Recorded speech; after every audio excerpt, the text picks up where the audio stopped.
Hey everybody, welcome to the ATDev Podcast. I'm so thrilled to be joined today by Srin Madipalli, a longtime friend, lawyer, entrepreneur. Hey Srin, how's it going? Yeah, it's good, man. Thanks for inviting me. Hope you didn't get. Yeah, I'm so happy to connect again. It's been a It's been a while while.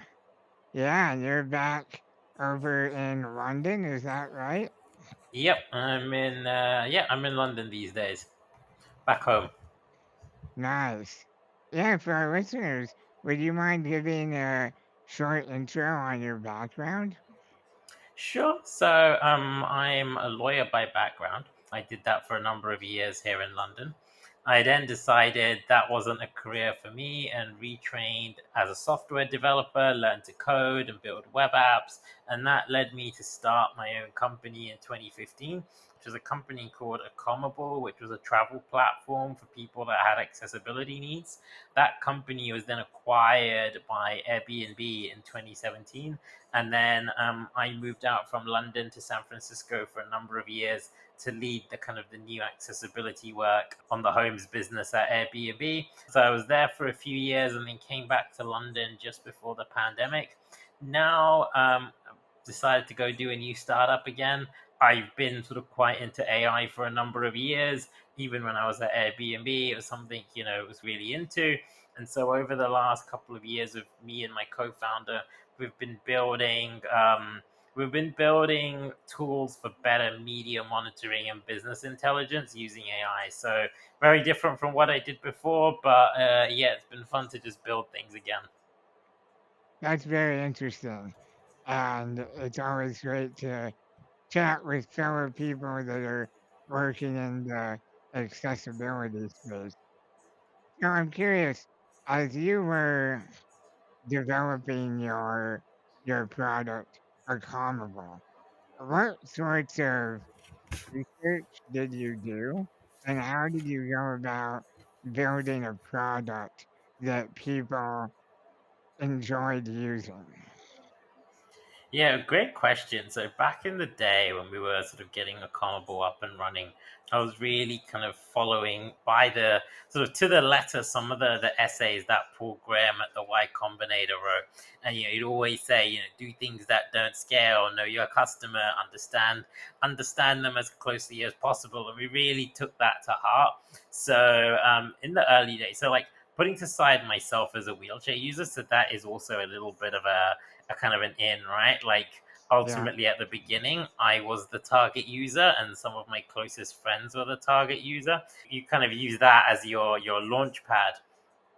But after that, like very quickly, you learn just because you may want something, you can't make that assumption on everybody. And so through the network, through some of the people that came to our website from the early landing pages and the early app, we would sit down with them. We would really kind of handhold the process and like really spend the time and get into the detail of what they wanted. Where effectively you're trying to sort of build a product as if it's just for that one person. Like that's the kind of the closeness that you get into when trying to kind of do customer development in the early days. yeah, I think that's so interesting.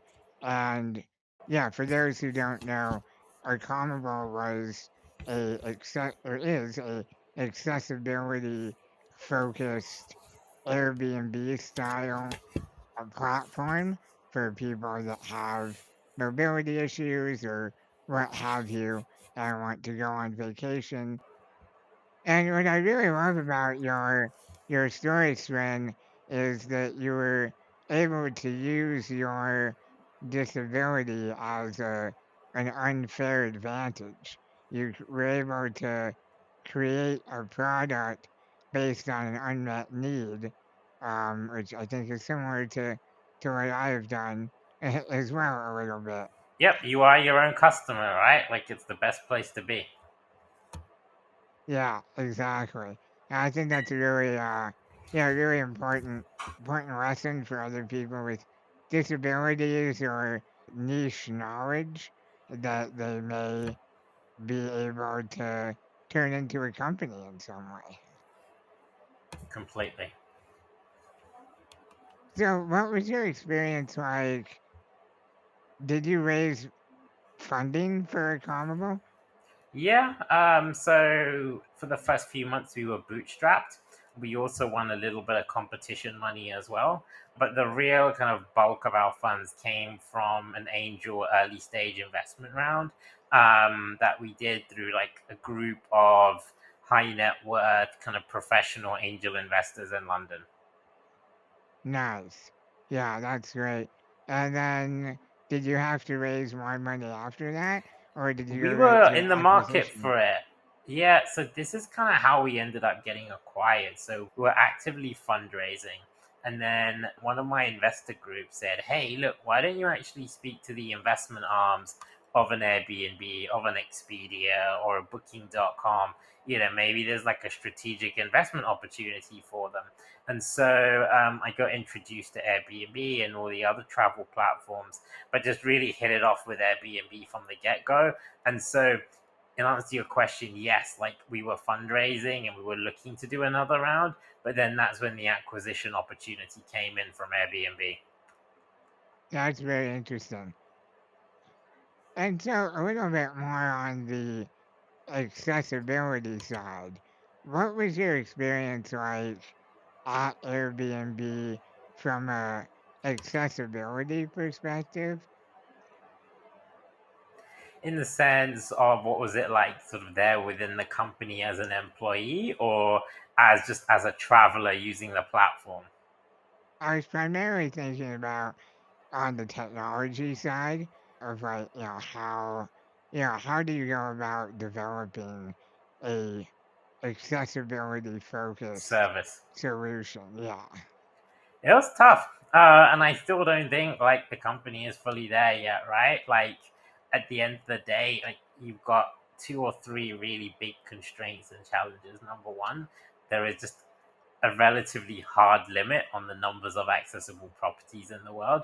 Then number two, in like a platform like Airbnb where you have many millions of properties for everybody, how do you surface up the properties that do have some accessibility features?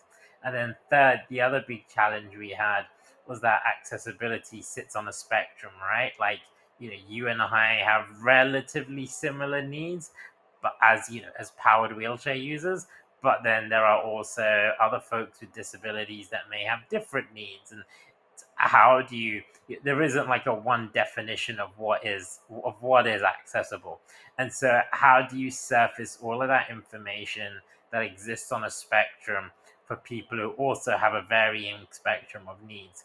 So that was like the third big problem, and I think how we went about it, and it's like a long story, like over the years, but effectively we always took the principle back then of, rather than us judging whether a property is accessible or not, we always had to optimize and prioritize trying to get as accurate and clear information from a property owner to the extent that we can. And then once we have Right. really good information that's backed up, verified, or whatever, then a guest with any kind of accessibility needs can figure out whether that property works for them. Yeah, that's very interesting. And you bring up some really good points about designing from a mindset of accessibility first. That's something that we talk a lot about at ATDev. Our users for our knee brace are primarily elderly people. And so we're designing around their needs. But what you were doing is a lot more broad because it's mobility needs, also, Anything. seeing, It's the entire hearing. spectrum on one of the world's busiest kind of online platforms. Yeah, no small task. That's great. And so, what are you working on now? Yeah, so I kind of, got to a certain point at Airbnb where I was ready to move on to other things. I've been working in this space for a while. I was also looking to come back to the UK.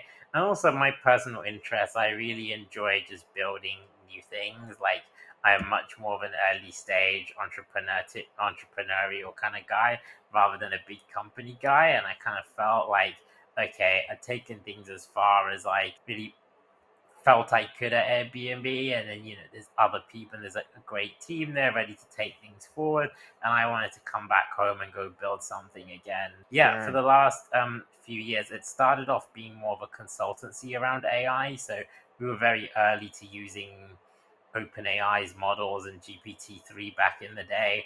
And at first, we were just building solutions for companies on how to use AI.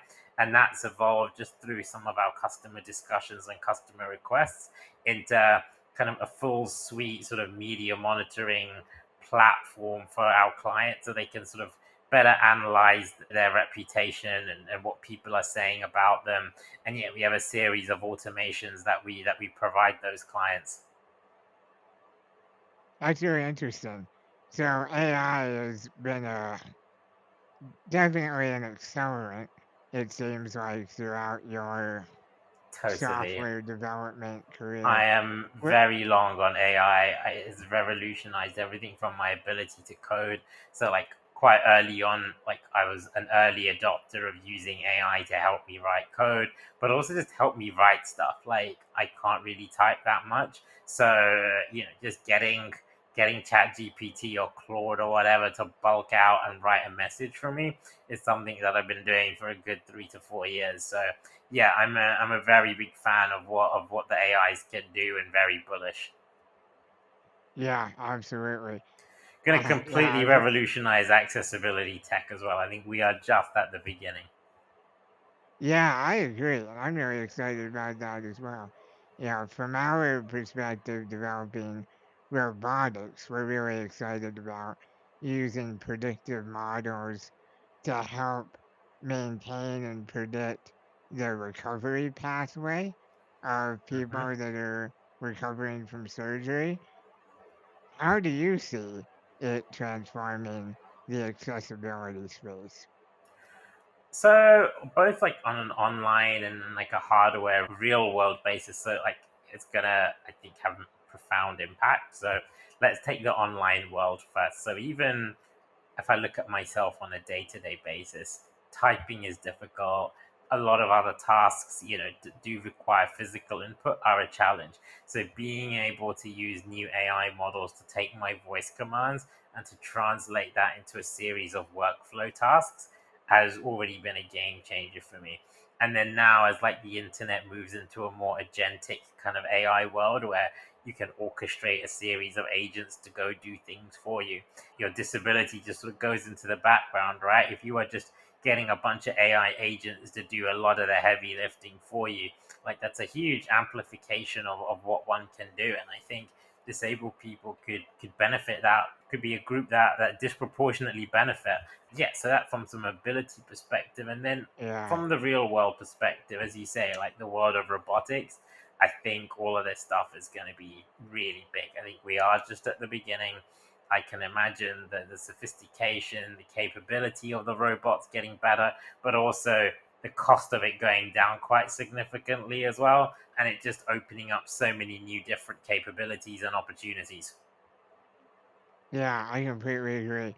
Yeah, it's really interesting what you're saying about that someone's disability could fade into the background as technology rises to meet them where we're at. And I think we're seeing that already. I mean, I think if you and I had been born 20, 30 years earlier, it would be a completely different story. And I don't think I mean, we wouldn't we be would having be. this call right now, right? Or if we did, it'd be very, it would be pretty kind of, it'd be a much tougher challenge. Yes, yes. And we probably wouldn't be working on venture capital startups. No, exactly. That's great. Yeah, it's exciting. It's exciting where technology is going, and I think it definitely holds a lot of potential for accessibility. Yep, and I think it's the case of like how do we get more people to build stuff in this area, right? And I think there's so many opportunities, as you say, like the best like sometimes the best startup ideas are the ones you need for yourself. It could be a whole new world of economic opportunities for disabled people to build stuff. Yeah, absolutely. Yeah, it is really important to keep the community growing. I'm personally a big supporter of open source projects. I'm Hmm. curious, what's your philosophy on open source? A big fan too. Like so many paradigm shifting step ups in the technology space has come through. Yeah, people open sourcing kind of platform capabilities. I think we're seeing that more in the AI world now. Like a lot of the new models, whether it be Meta's Llama and other kind of high powered models, are being open sourced, and I think that just raises the bar for everybody. Yeah, a rising tide raises all ships. Exactly, and I think that's going to happen in this area as well. Well, thank you so much for your time today, Seren.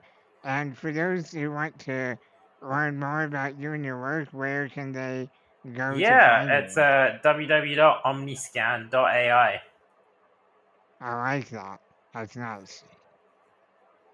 All right. Thank you for listening, everybody, and stay tuned for the next one.